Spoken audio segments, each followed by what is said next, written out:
you don't have that responsibility to raise these kids because in actuality, you guys are. Because dad's not home anymore, mom's working 2 or 3 jobs and she just doesn't have the opportunity to truly raise these kids. So they're watching and listening to you guys and the gold chains and all that stuff. And so it's hard to try to influence this kid with 46 minutes in class and then they go home and they listen to your album for the rest of the night.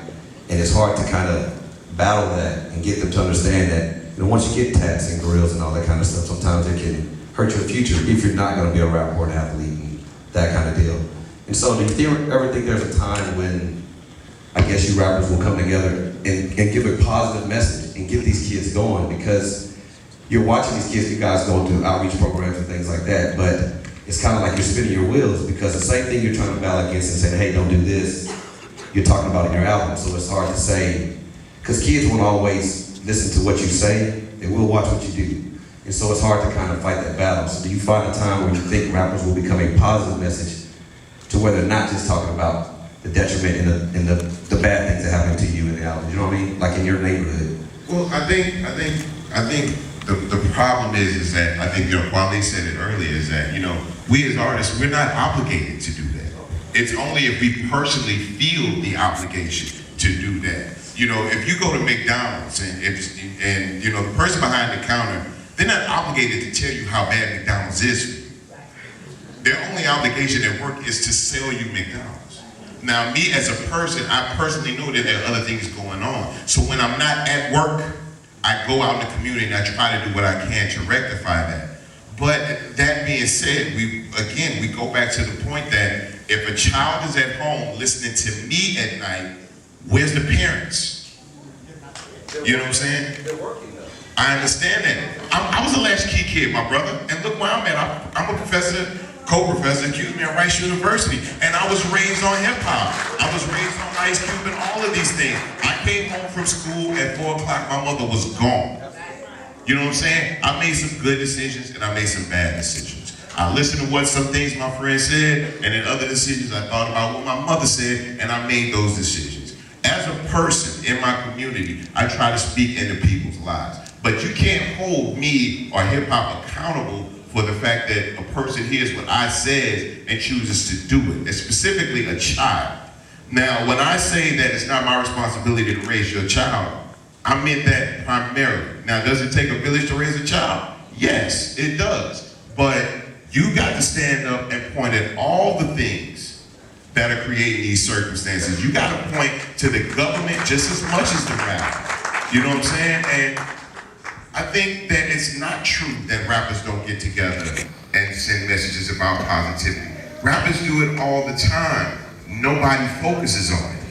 It's the problem because, if we make a statement about our political beliefs about what's going on in the community, well, Radio 1 may not be able to play that because we may be speaking from something that be viewed as a liberal point of view.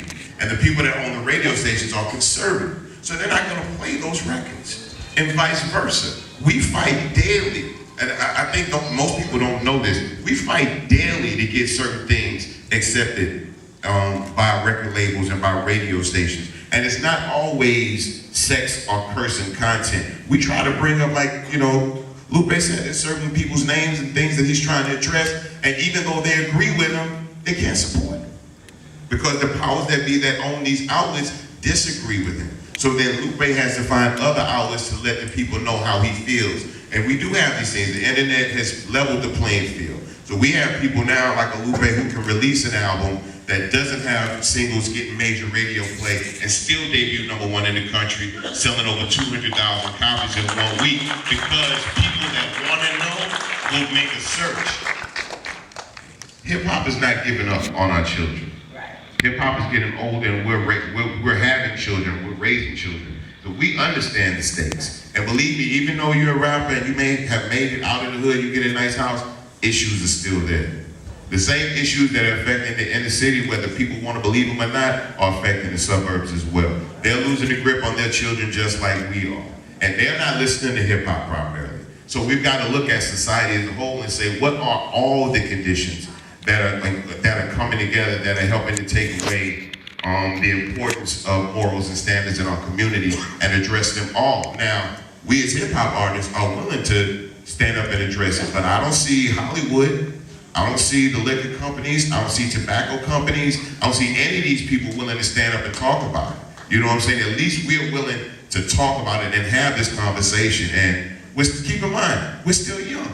Rap is the youngest musical art form out there. Rock, R&B, all these other forms have been out there with years to express themselves. And the same way that, you know, you may look at us and objectify us, well, they objectified jazz.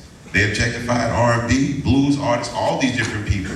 But then when that entire scope of their lives and their careers were put into context and people really got to look at them, they realized that their good may have outweighed what we perceived as bad, and we acknowledge them as leaders and legends in our community. And so for me, I'll bite that bullet now today for those that don't understand, to get my, you know, and be appreciated maybe 10, 20 years down the line. It's okay if the teachers don't understand what we do right now. And we understand that, trust me, there's no rapper up here that wants a kid 12 years old to go out and commit a crime, smoke weed, drink liquor, fight, none of that.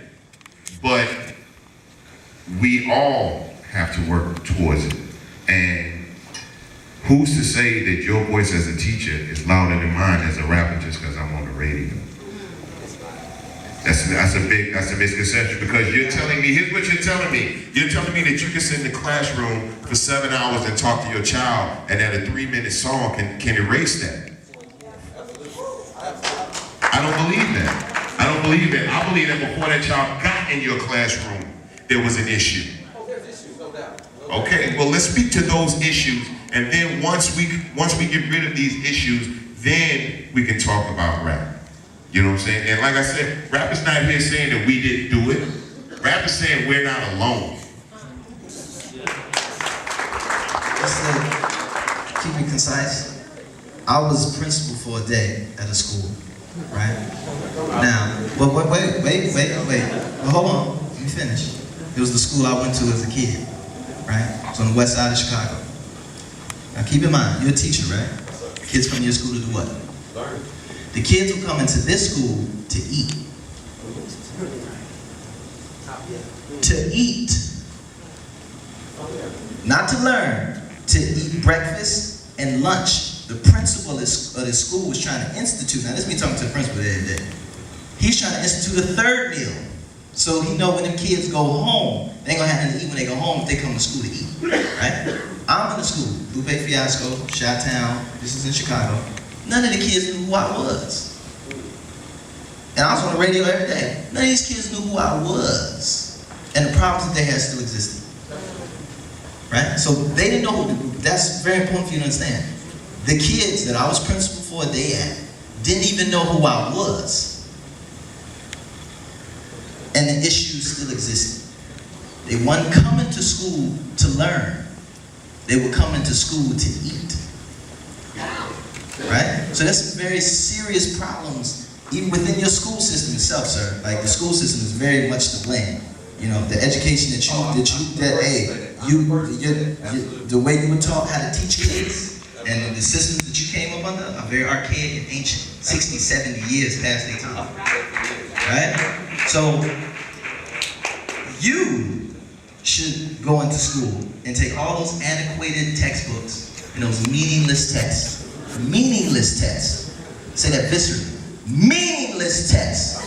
Right? That you sit over and watch these kids take. You know that they're not going to use 95% of that information at all.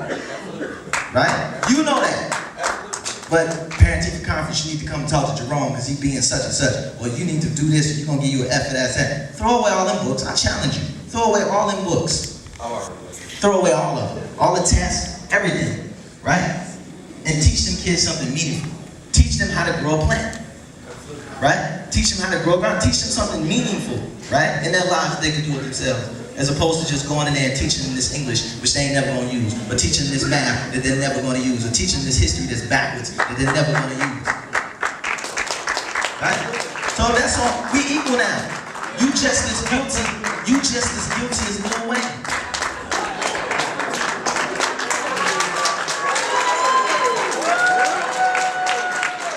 Miseducation is miseducation, no matter how you put it, whether it's coming through a radio station or it's coming out of a book or a teacher.